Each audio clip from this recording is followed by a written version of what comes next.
میں ایک بادشاہ حکومت کیا کرتا تھا۔ اس کی سلطنت اور رعایا اس بادشاہ کی زیر حکومت بہت آسائش اور آرام میں تھی۔ بادشاہ اپنے انتظامات سے بہت خوش تھا اور اسی وجہ سے وہ بہت مغرور تھا۔ اس بادشاہ کی 7 بیٹیاں تھیں۔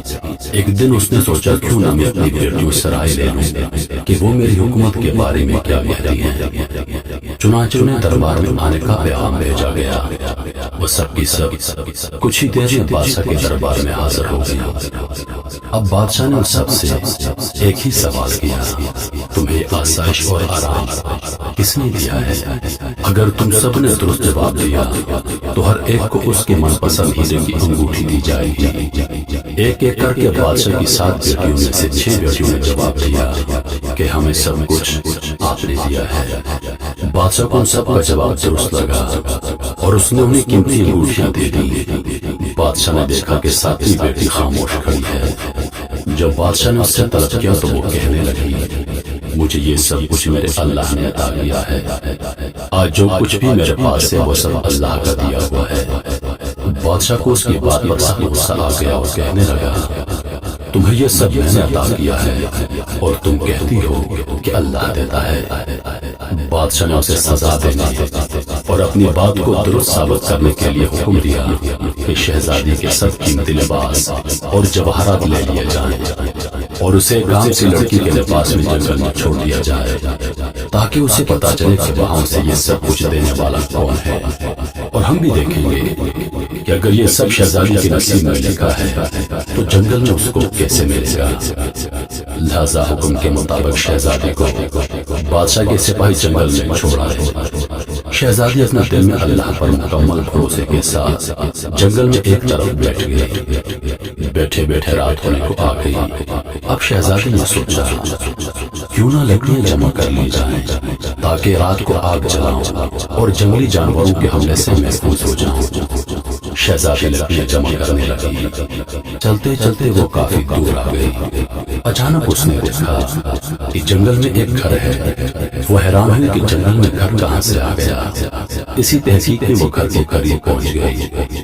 گھر کے قریب گئی تو اسے گھر میں سے بوڑھے آدمی کے کھانسنے کی آواز آئی جو ساتھ میں پانی کی مانگ رہا تھا۔ شہزادی جلدی سے گھر میں داخل ہوئی اور اس بوڑھے کو پانی دیا۔ جب اس کی کھانسی رک گئی تو اس نے اتنا دن ڈھلے جنگل میں شہزادی کی موجودگی کی وجہ پوچھی، جس پر شہزادی نے اسے سارا واقعہ سنا دیا۔ وہ بوڑھا کہنے لگا، بیٹی میں یہاں پر اکیلا رہتا ہوں اور شہر میں جا کر کام کرتا ہوں۔ میں ہفتے میں 7 دن شہر میں کام کرتا ہوں، بس ایک آدھ دن یہاں آ کر رہتا ہوں۔ لہٰذا تم یہاں آرام سے رہو، میں جو بھی کماؤں گا اس میں سے تم بھی گزارا کر لینا۔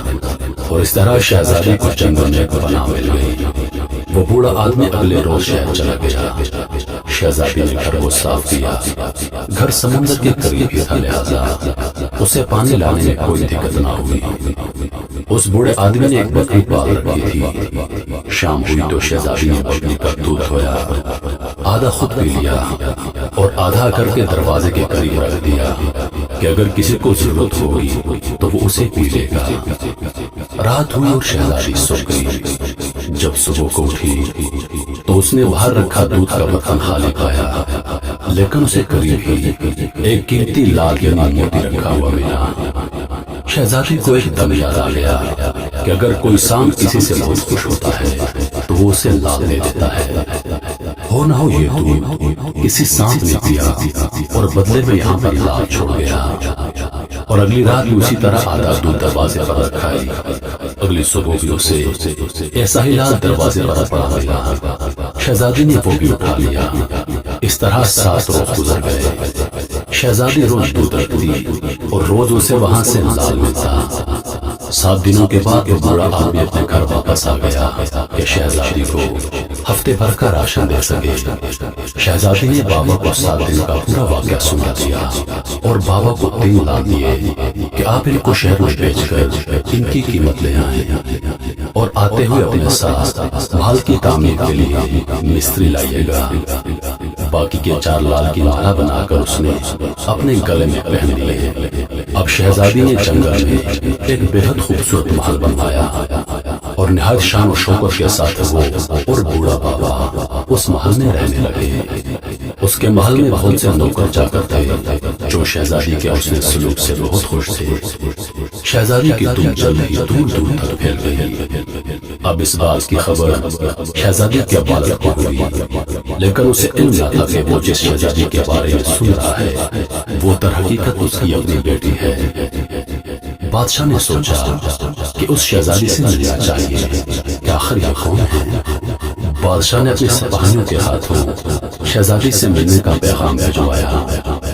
شہزادی نے اس بات پر منظور کر لیا کہ بادشاہ اپنی 6 بیٹیوں کو بھی اپنے ہمراہ لائیں گے۔ بادشاہ نے منظور کر لیا۔ چنانچہ کچھ دنوں کے بعد شہزادی سے ملاقات کے لیے بادشاہ اپنی 6 بیٹیوں کے ہمراہ روانہ ہوا۔ وہ شہزادی کے محل پہنچے، ان کا بےحد پرتکلف استقبال کیا گیا۔ طرح طرح کے کھانے اور شاندار لباس انہیں پیش کیے گئے۔ شہزادی بہت ہی عالیشان لباس سے کی ہوئی تھی، لیکن اس نے نقاب پہنا ہوا تھا۔ بادشاہ نے اصرار کیا کہ آپ میری بیٹیوں جیسی ہیں اور میرے ساتھ بھی تو خواتین ہیں، تو پھر آپ نے نقاب کیوں کیا ہوا ہے؟ آپ اسے اتار سکتی ہیں۔ شہزادی نے کہا ٹھیک ہے، اب میں تیار ہو کر آتی ہوں۔ بادشاہ کی باقی بیٹیوں نے آپس میں سرگوشت کی، کتنا تو تیار ہے، اب اور کتنا تیار ہو کر آئیں گی۔ شہزادی وہاں سے چلی گئی اور کچھ دیر کے بعد وہ اپنے اس لباس میں آ گئی جس میں اسے بادشاہ نے جنگل میں چھوڑا تھا۔ بادشاہ اسے دیکھ کر بہت خوش ہوا اور کہنے لگا، بیٹی کیا تم یہاں کی نوکرانی ہو اور شہزادی کے پاس کام کرتی ہو؟ ہم تو سمجھے تھے کہ جنگلی جانور تمہیں کھا گئے ہوں گے، کیونکہ اگلے روز میرے سپاہی آئے تھے، لیکن انہوں نے کہا کہ وہاں پر شہزادی کا نام و نشان نہیں ملا، پر تم تو زندہ ہو۔ میں شہزادی سے اجازت لے کر تمہیں یہاں سے لے جاؤں گا۔ شہزادی کہنے لگی، بابا جان، میں وہی شہزادی ہوں جس سے ملاقات کی غرض سے آپ یہاں آئے تھے۔ اس نے بادشاہ کو تمام واقعہ سنایا۔ اب بادشاہ بہت شرمندہ ہوا کہ میں نے خدا کو بھلا دیا تھا اور اس کی نعمتوں کا شکر ادا کرنے کے بجائے ان پر غرور کیا۔ بادشاہ کی باقی بیٹیاں بھی اپنی بہن کی قسمت پر رشک کرنے لگی کہ کاش ہم نے بھی وہی جواب دیا ہوتا تو آج اللہ تعالیٰ ہمیں بھی یہ سب کچھ عطا کرتا۔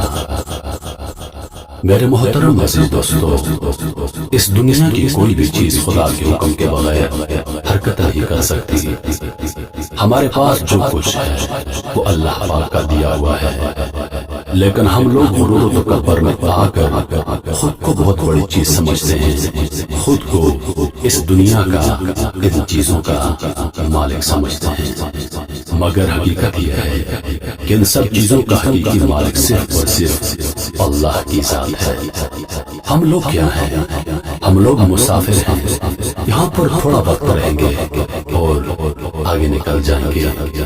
ہم جب اس دنیا میں آئے تھے تو ہمارے ہاتھ خالی تھے، ہمارے پاس کیا تھا؟ کچھ بھی نہیں۔ جو کچھ دیا اللہ نے دیا، جو کچھ کمایا اللہ کے حکم اور اس کی مہربانی کی وجہ سے کمایا، اور جب اس دنیا سے جائیں گے تو تب بھی ہم خالی ہاتھ ہوں گے، ہمارے پاس کچھ نہیں ہوگا۔